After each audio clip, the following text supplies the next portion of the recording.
नमस्कार दोस्तों, बहुत बहुत स्वागत है आपका। मैं हूं आपके साथ भास्कर डोभाल और आप देख रहे हैं गो ब्लॉग्स।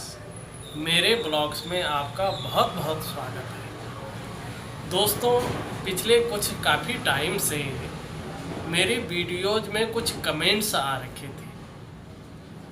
कुछ लोगों ने बहुत सारे प्रश्न मुझे किए हैं, क्वेश्चन किए हैं। उन सब प्रश्नों का मैंने एक ही क्वेश्चन बनाया है। मानी सारे क्वेश्चन जो थे उनका मैंने भी एक बहुत बड़ा क्वेश्चन बनाया है, जिससे सभी लोगों का जवाब दिया जाए। वो क्वेश्चन इस प्रकार से उठ के आया है कि क्या हमें हस्तरेखाओं पर विश्वास करना चाहिए। मानी ये हाथ की जो रेखाएं हैं उन पे हमें विश्वास करना चाहिए कि नहीं करना चाहिए। वास्तव में वो रेखाएं कुछ कहती हैं कि नहीं कहती हैं। इसके अलावा भी कुछ लोगों ने मुझे व्हाट्सएप करके अपना नंबर दिया हुआ था, कुछ लोगों ने कुछ और क्वेश्चन किए हुए थे, तो उन सबको मैंने अपनी मेल आईडी दे रखी है। उन्होंने मुझे अपना जो हथेली है वो एनालिसिस करने के लिए दे रखी थी। 90% लोगों का मैंने जवाब दे दिया है और 10% रह रखा है, उसका भी मैं धीरे धीरे जवाब दे दूंगा। जवाब इतनी जल्दी मैं इसलिए नहीं दे पाता हूँ कि दोस्तों मैं भी एक जॉब करता हूँ और जॉब से ही मेरी अर्निंग होती है। मेरा मकसद इस चैनल से कोई कमाई करने का नहीं है। आपने देखा होगा काफ़ी टाइम से मैं इस चैनल पे हूँ, पर अभी तक जो मैंने वीडियोज डाली है केवल 50 या 60 वीडियोज ही मेरी डाल चुका हूँ। मेरा मकसद इस चैनल में वीडियो डालने का ये भी नहीं है कि उसमें व्यूज आ जाएं और मुझे कमाई हो जाए, या मेरे सब्सक्राइब बढ़ जाएं तो मुझे बहुत सारी कमाई हो जाए। कमाई करने का हमारा कोई मकसद नहीं है। हमारा मकसद है आप लोगों को अच्छी से अच्छी वीडियोज दूँ, जिसमें खूब सारी जानकारियाँ हों, वो आपके काम आए। दूसरा, अब चलते हैं क्वेश्चन पे। जो प्रश्न उठ के आया है कि हमें अपने हाथों पे विश्वास करना चाहिए कि नहीं करना चाहिए। सबसे पहले तो ये देखें कि आपके हथेलियों में रेखा है कि नहीं है।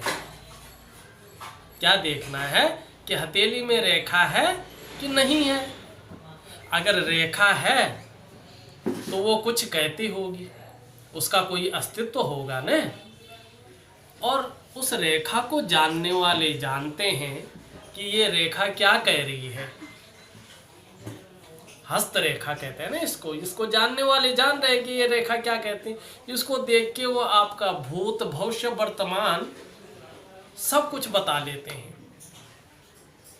कब आपकी पदोन्नति होगी, आप किस क्षेत्र में जाएंगे, किस फील्ड में जाएंगे जहां आपको ज़्यादा सफलता मिलेगी, कब आपका शादी होगा, कैसी आपकी शादी होगी, ये सारी चीज़ें तमाम, कब कब आपको धन आएगा, आप गाड़ी बंगला, ये सारी चीज़ें होती हैं ज़िंदगी में कि आपको कब मिलेगा, शादी कब होगी, कैसा आपका जीवन रहेगा। ये पूरा हमारे हाथ की रेखाएं बताती हैं। वैज्ञानिक तरीके से अगर हम देखें तो जो कोशिकाएं हमारे हाथ की है ना, वो हमारे मन से जुड़ी रहती है। तो जो हमारा मस्तिष्क सोचता है वो हमारा हाथ पे उसकी रेखाएं दिख जाती हैं। तो एक उदाहरण दो मैं, ये आप दीवार देख रहे हैं ना, ये किसी बिल्डिंग की दीवार है जिस पे हम शूटिंग कर रहे हैं। इसके मालिक के मस्तिष्क में एक विचार आया कि यार मैंने इस तरह से घर बनाना है। वो इंजीनियरों के पास गया। इंजीनियर लोगों ने एक रेखा बनाई ना, अरे कागज में रेखा उकेरे ना, इस तरह से बनती है, इस तरह से हम इसको बनाएंगे। उसने विचार किया, उन्होंने उसी के हिसाब से रेखाएं बनाई। अब उसको पढ़ा किसने? उन मजदूरों ने जिन्होंने ये बिल्डिंग खड़ी की। पढ़ा है ना उन रेखाओं को, तभी तो ये बिल्डिंग बनी। तो इसीलिए इस रेखा का महत्व है। हमारा मन जो सोचता है ना कि हम ये करेंगे, हमारे हाथ उसको प्रैक्टिकल रूप देते हैं। कुछ भी निर्माण कर सकते हैं। सोचने की शक्ति हमारे मन में होती है, हमारे मस्तिष्क में होती है, और करने की क्षमता हमारे हाथ में होती है। हमारे हाथ कर्म करते हैं। इसीलिए हम इनका अध्ययन करते हैं। दोस्तों, इसी तरह हर हफ्ते या महीने में एक बार आपका जो क्वेश्चन है, आप जो कमेंट करेंगे मेरी वीडियो में, उसका आंसर देने के लिए मैं एक वीडियो आपको ज़रूर बनाऊंगा। इसके अलावा भी आपने कुछ पूछना है तो आप कमेंट्स बॉक्स में पूछ लीजिएगा और उसका जवाब मैं मेल से भी दे दूंगा आप लोगों को जब भी मुझे समय मिलता रहेगा। दोस्तों, अगर आपको वीडियो अच्छी लगी हो तो आप प्लीज़ इसको लाइक कर लीजिएगा, और अगर हमसे जुड़ना चाहते हैं, महत्वपूर्ण वीडियो पाना चाहते हैं, तो हमें सब्सक्राइब ज़रूर कर लीजिएगा। आपका बहुत बहुत धन्यवाद।